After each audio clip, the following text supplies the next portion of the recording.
Gents, I just want to pause the episode for a moment to let you know about the Strong Men of Value Academy. You will have heard me refer to it a number of times, and I want to bring more attention to it. So this isn't just a program, it's a life-changing environment and community of men who are focused on personal and professional growth. We're looking at areas of relationships, wealth, and health, things to help you thrive and maximize your life. Imagine having bi-monthly one-on-one coaching sessions with myself, weekly group coaching calls, and an incredible brotherhood of high achievers by your side. Now we're diving into resilience, leadership, and holistic growth to not just succeed in your career, but to thrive in your health and your relationships. Your journey to greatness, it starts here. So join the movement and you can apply for the Strong Men of Value Academy. You can head to themanthatcanproject.com to find out more. You're going to continue pushing what the limitations are. Now, when you have whether it's a mental block or a mental limitation on your ability to achieve an outcome, or it's a physical limitation, meaning you're not fit enough, then you're probably not going to test that because most people feel uncomfortable doing the hard things. The Man That Can Project podcast, a podcast empowering career-driven men to live more fulfilling lives. We are here to challenge your beliefs, redefine success, and talk about the important stuff in a relatable way.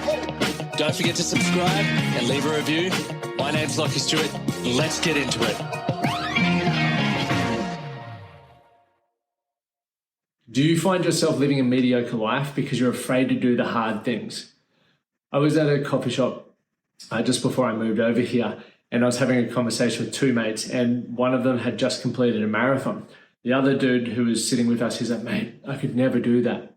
And I remember saying and responding to this guy, I was like, why not? I think you probably could. And his response was, I've never been able to run over 5K. And then we started this whole conversation around, if you train for something, you're going to continue pushing what the limitations are.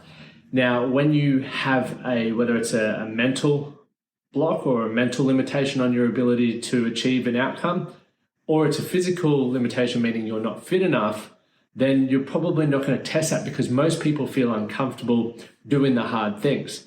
The truth is, if you want to live an exceptional life, you need to continue challenging yourself. It's something that we do a lot within our academy. We always find ways to challenge not only myself, but other members mentally and also physically. And what I want to run through today, I'm going to give you 3 key reasons why you can do this and also how you can do this, because all of us have different thresholds in what we're capable of maintaining and achieving and what we're comfortable with doing. So I want you to think about that as we dive into this. And if you are driving, make sure you save this one to listen to later. If you're there, grab out a pen and paper because I'm going to give you some, 2-point steps that you can take today and also implement to start making changes, because as we always say, there's no point just continuing to listen to this information and getting excited and getting motivated and getting inspired if you're not going to be implementing it into your life. There's no point doing that, right? It's just like sitting around in a bloody mental masturbation. Feels good, but it's not productive, okay? So what I want you to think about, and this will go for about 15 minutes, so I will be mindful of your time, is if you do these 3 keys, you will rise to the top, I promise you, because they're things that I've done. And the first one is going to be controlled adversity. The second thing we'll talk about are the echo chambers, winning the battle in your mind. Thirdly is doing it for tomorrow, those 1% betters and how they add up over time. So I want to share with you controlled adversity, how to prepare and conquer the hardest challenges. So one thing I love doing, as I mentioned, is those physical challenges. Last year alone, I did the 30 marathons in 30 days. We did a 12-hour overnight walk, which funnily enough was the most challenging one we did last year.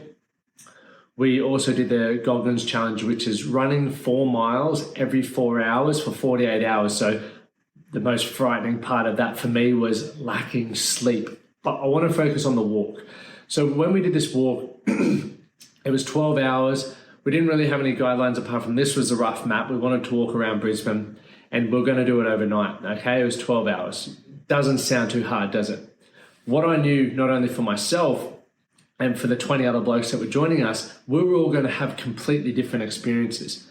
as I said, for me, I was most worried about the lack of sleep, so going overnight. Some other blokes were worried about the distance. Some other blokes, were worried about injuries that they were carrying. Other blokes were worried about being in their head because it was a silent walk, right? So we all had our challenges. We all had our adversity. The cool thing about this event was we had it controlled. We were in control of the outcomes because it was something that we set out and we purposely and intentionally wanted to do. We had the intent to push ourselves and to go through the experience so we understood how we felt during adversity.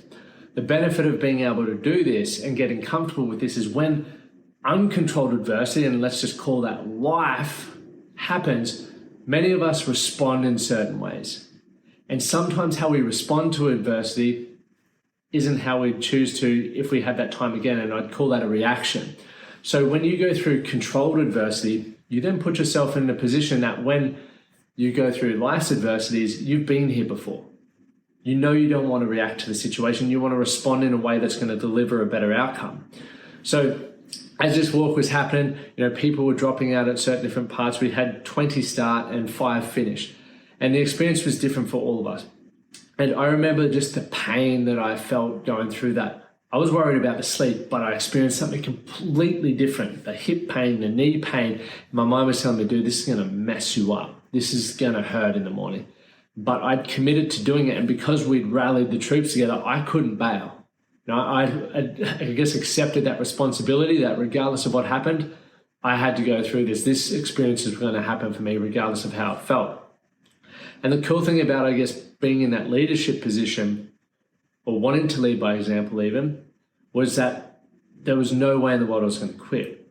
Too many people quit and they don't keep shifting what they think is possible.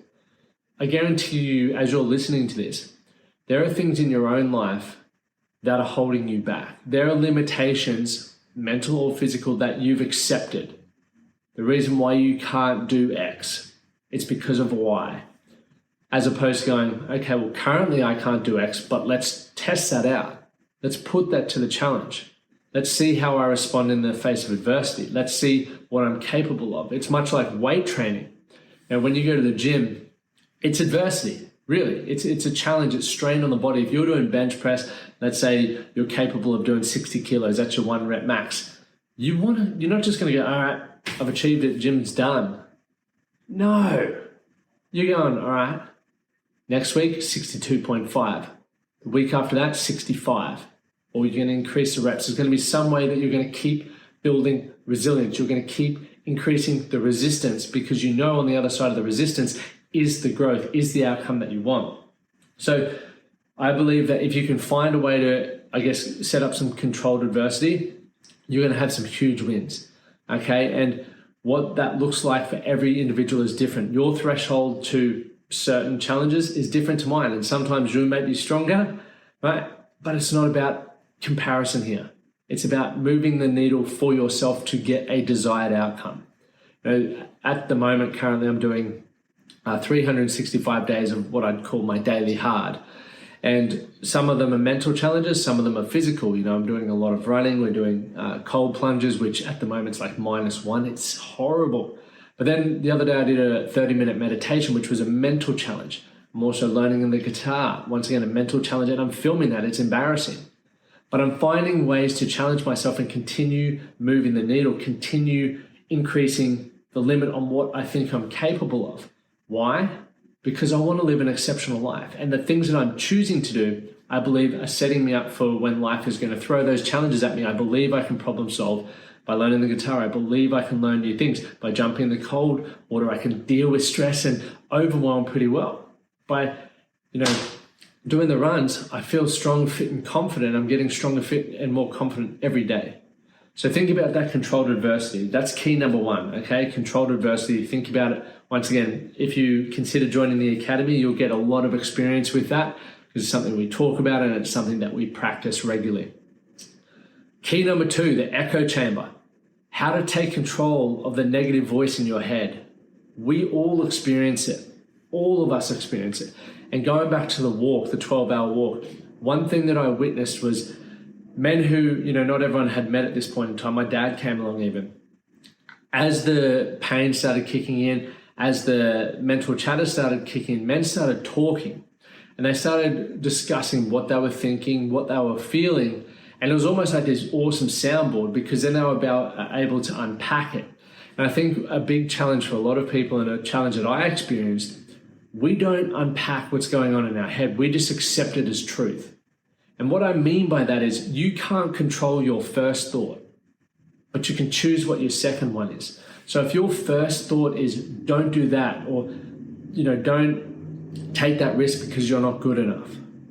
If you don't ever challenge that, and if you don't ever attempt to change that, your life is going to remain mediocre.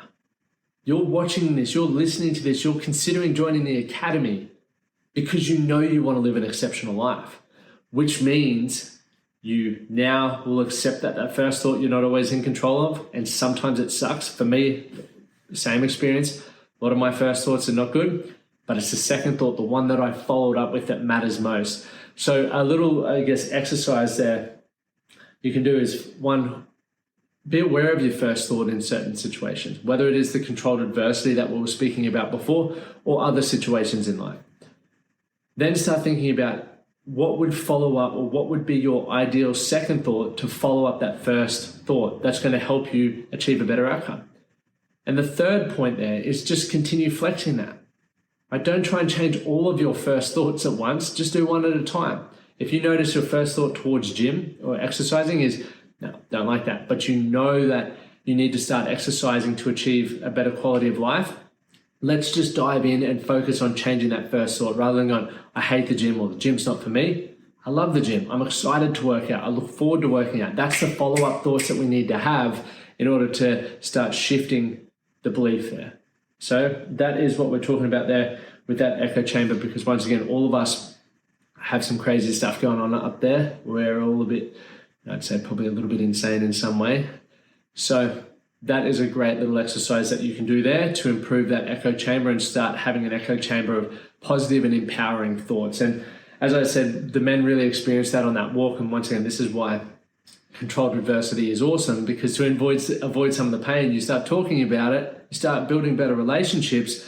And after that 12 hours, a lot of the blokes felt like they had more meaningful connections with these men that they just met than most of the people in their life, because they'd suffered together. And as weird as that sounds, there is something to it that builds and forges strong relationships. And if you want to be around those people, the influence of those individuals is going to rub off on you, and you're going to live a better quality of life. I can promise you that. Now let's move on to key 3.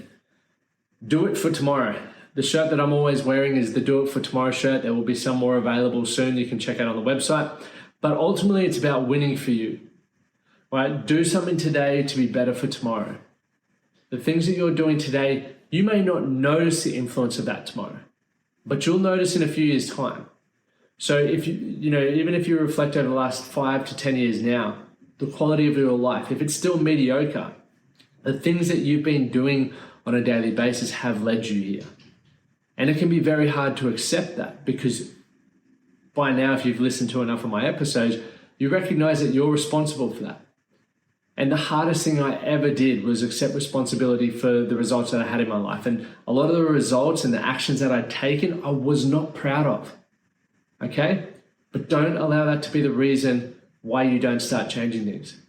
The best thing you can do right now is accept responsibility for the quality of your life, and then start looking at what things you do consistently, because they're going to be the things that are creating the quality of your life.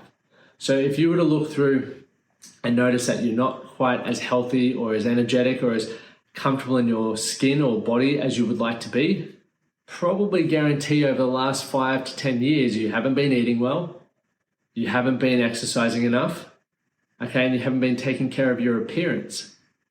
All things that are very simple to change, but once you change them, don't expect a different result tomorrow. That will come probably in another 5 to 10 years. And this is the challenge.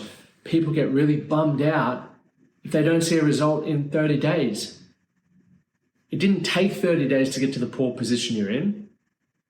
So don't expect it to do, a 360 in the same amount of time. Be patient and trust the process, but think about those actions and what they're delivering to. And one thing that I think about is we have major actions in our life and we have minors. Right? The major actions would be from a macro level, so work, family, health. The minors are the things that get the job done there. What do you do on a daily basis at work that delivers an outcome that, I guess, either keeps your employment or allows your business to grow? The second one, relationships. You want to be a great partner? Cool. What are the daily actions that you take that allow you to build a great relationship? Is it the date nights? Is it the coffee in the morning? What is it? Right? You know what that is. Or if you don't, probably it's time to start thinking about that, right? This is how we do these 1% betters that do something today to be better for tomorrow, right? Building the best you. Doesn't need to be complicated, gentlemen. Does not need to be complicated at all. And one thing that I hear a lot from people is, I don't have time, my life's already busy enough. Then you'll hear this cliche phrase come straight back at you. We all have the same 24 hours. It's what we do with it that matters. So once again, something that you can do, a little exercise that you can do. Get out a piece of paper, go through how you've spent each hour for the last week. Okay? Monday, what did you do? Tuesday, what did you do? Wednesday, what did you do? And follow on. And if you're one of the people who are going, I'm not doing that, that takes too much time, well, I can't help you, sorry. But if you're one of the individuals who does want to get on top of this, then trust me, you'll really benefit from it. Because when you look at where your time's going, I guarantee you, I could tell you the quality of certain areas of your life based off what we're looking at with your time. The cool thing is, once we now know where your time's being spent, we can then go, okay, is that the best use of my time to deliver X outcome? If not, what could I change that to? This is what we need to start thinking about. This is how you really build an exceptional life. It's something that we prioritize in the academy with our weekly calls. Is like, what are you doing with your time? Is your relationship going well or is it going poorly? Is your finances where you want them to be or are they shit? Right? Is your health, are you killing it? You're feeling confident? You're feeling energetic? Or are you fat and overweight and not happy with yourself? Right? These are all things that everyone experiences, but we need to keep it front of mind in order to be able to get the outcomes that we want. So that is key number 3. And I realized just now that I did not give you the framework for key 1, which is with that controlled adversity around how you're reacting and responding. So the first thing is think about how you respond in the face of adversity. Is it the way that you would choose to respond if you had your time again, as I mentioned? Then think about how you would like to respond to adversity. Okay, and then train it, right? Find ways to train it. Find what's adverse. And I guess a quick side story before we wrap up there. Today we had 2 new gentlemen join us in the pool. Never done it before. And one of them was like, cool, yeah, I'm keen to jump in. The other bloke was a bit more hesitant, right? He was like, what if I jump in and have a heart attack? Or what if I can't breathe? And all the things that fear does. And that's completely okay, because when it's controlled adversity, you get to choose the rate at which you step forward into it. But taking that first step, regardless of how big the step is going to help you improve. It's going to build your confidence. It's going to still put you in that face of adversity where you get to experience it and you get to strengthen that muscle.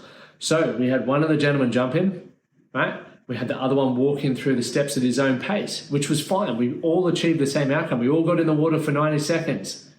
Okay, how we got there was different, but how we got there was exactly how it needed to be for the individual. So I want you to think about that as well and consider that there. So my name's Lachlan Stuart, and once again, we're kicking off the academy or a brand new year in January, on the 7th of January. And if you feel like you're getting value from these podcasts, if you feel like you want to be part of one of the most incredible communities that are going to hold you accountable, going to give you the insights and tools and strategies to have a better life from wherever in the world you are, definitely head over to themanthatcanproject.com, okay, and apply to be a part of the academy. I look forward to meeting you. I look forward to going on this journey with you, and it's time to do something today to be better for tomorrow. Another cool thing, next year we're going to have 3 episodes. Right, 1 episode is literally just going to be the audio ripped from a vlog that I'm doing. Now, the vlog is going to be based on me achieving 3 goals, right, 3 important goals to me. And I'm not going to share them just yet. I'll share them later on. But it's going to be a health-related one, a wealth-related one, and a relationship-related one. And I'm very excited to document that because I'm going to be sharing, I guess, throughout the 12 months, trying to achieve something that I've never achieved before in those areas. I'm going to share day-to-day life, how I'm planning about going them, how I deal with adversity, all of that sort of process, so that you'll be able to watch firsthand as I achieve something great next year. And I feel that it's going to add so much value to you guys, because once again, it's going to be like you're walking side by side with me as we achieve something great. And I think the things that you'll learn, you'll be able to implement into your own life. So thank you for listening. Once again, take a moment to leave a rating and review. My name is Lachlan Stuart, and we'll see you on Monday's episode. Thank you for listening to the Man That Can Project podcast. My name is Lachlan Stuart, and I hope you enjoyed this episode and found it helpful. If you did, please take a moment to rate and review the Man That Can Project on your favorite podcast platform. And don't forget to subscribe to stay up to date with our newest episodes. We'll see you again next time.